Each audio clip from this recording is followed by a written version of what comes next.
Pinakamahirap is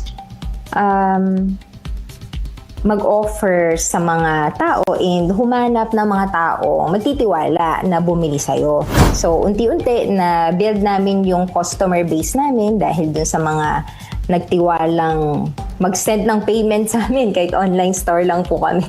Miss Ruby, ano ba yung pinakamahirap na parte ng pagsisimula ng isang crafting tools business na sinasabi mo?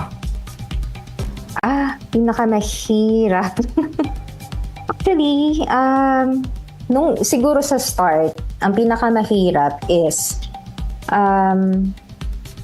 mag-offer sa mga tao and humanap ng mga tao magtitiwala na bumili sa'yo.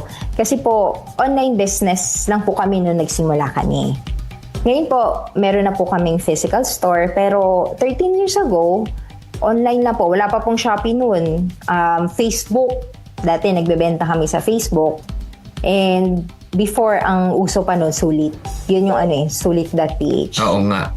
So, hindi po nila ako kilala, hindi ko rin sila kilala. Pero, ayun po, may mga nagtiwala sa amin. So, unti-unti na build namin yung customer base namin dahil dun sa mga nagtiwalang mag-send ng payment sa amin kahit online store lang po kami.